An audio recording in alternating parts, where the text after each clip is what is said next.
Well, hello, good people. Mark Holmes here, and as always, I want to say thank you all for watching, commenting, subscribing, and being part of the Jobu Sports Report. Without you guys, as well as you ladies, you know that this literally does not work. Hope everybody's having a great day. We got the latest, at least from Adam Schefter, and I tell you to take, when you hear something from Adam Schefter, take it with a chunk of rock salt, okay? Because it's going to be thank you, Captain Obvious here, okay? So here's what we got from Get Up this morning. Shout out to RJ, who actually posted the transcript on it. I can't actually find the link, and I don't sit here and watch Get Up all day because I got things to do. Per Adam Schefter, no deal in sight. If there's a deal in sight, ... What's going to happen? Is Micah going to play in the opener? ? We've already heard Jerry Jones wonder whether Micah would be out there on opening day. Okay, thank you for that breaking news. What would the Cowboys' plan be here? ? Well, if obviously they can't get a long-term deal done, and the two sides are not even talking about it right now, then they can't always have they can always have Micah this year if he plays. And they have the franchise tag after this year. They have a franchise tag the next year. They have all his rights essentially for 3 years. At some point in time, you have to wonder if they would look to trade him. All right, so we got 3 paragraphs already.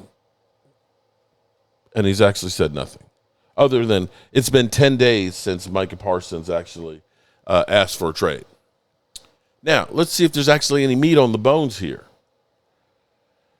Now, they have been very opposed to the idea of publicly saying we're not interested in trading him. He's not going to be dealt, but you cannot sign the guy and then you cannot trade him.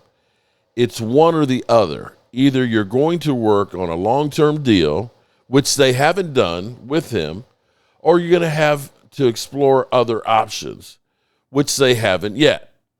But there are people around the league who wonder if they get to the point in time. Clearly, status quo. The way it is right now is not going to hold up.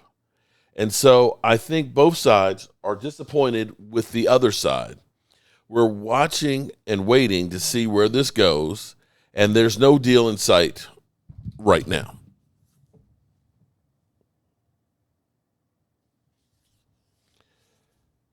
Did you actually get anything new from that Adam Schefter report? I'm asking for a friend. If you got something, maybe you got something I didn't get because I don't see anything. Okay, thank you very much. But, I mean, here's what we know. Okay, let me try and take a step further than Adam Schefter. Here's what we do know. Shit hit the fan 10 days ago. Micah Parsons demanding a trade. Okay? Jerry Jones reacts to that and basically said, we had a deal. And shit just seemed like it was really, really bad. Through that 10 days, Micah has shown up for the preseason game, the Rams practices, be it he is injured. And allegedly there's a 4-hour meeting. Adam Schefter, did you not know that they actually met? Now, I will put something else in here, of course, the cryptic message where he's posting pictures of himself in Cowboys gear and having Adele's Skyfall music playing. And if you listen to the lyrics, you could go, it's like the sky is falling and this is goodbye. Or it could be that you look at it as we're going to battle together. So that's the latest, I guess, on the Micah Parsons situation. Nothing's changed at the moment.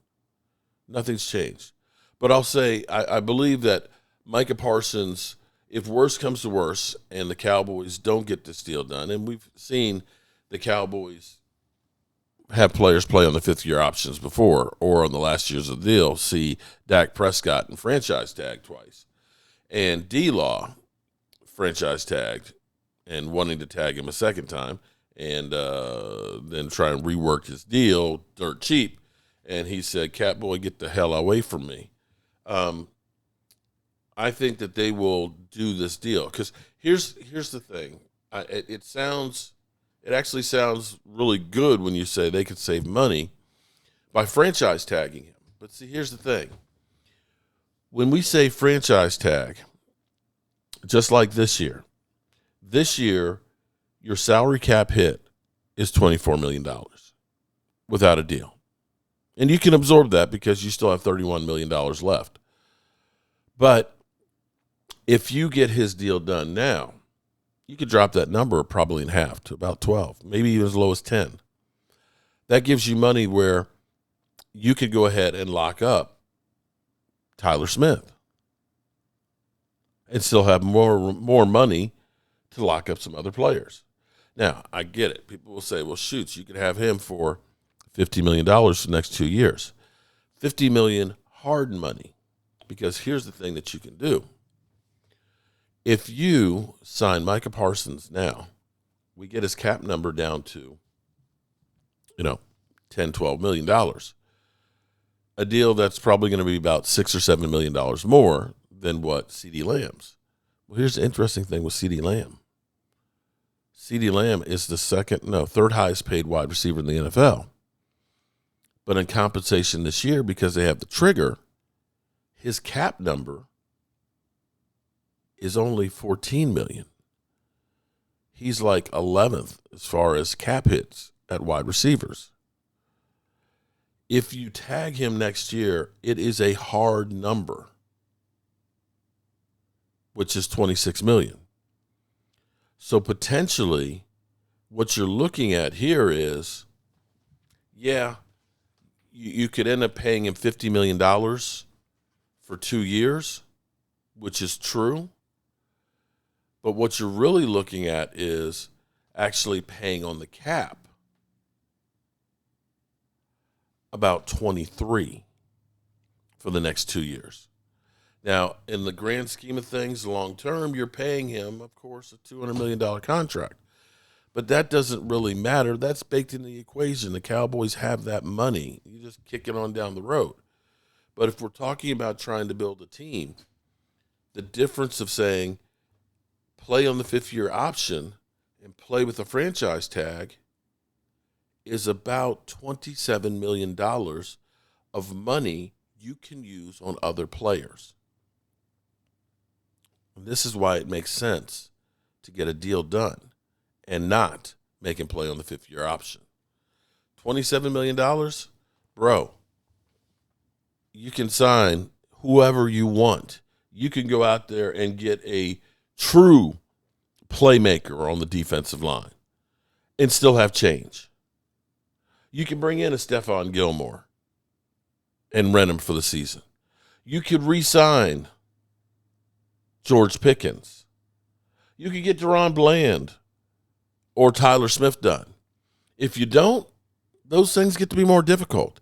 And herein lies the problem with the Cowboys. Why? We're always chasing everybody else because we waste our time on getting these deals done. All right, people, I got some things I got to do. I got to hit the road, and I'll see you soon. Peace.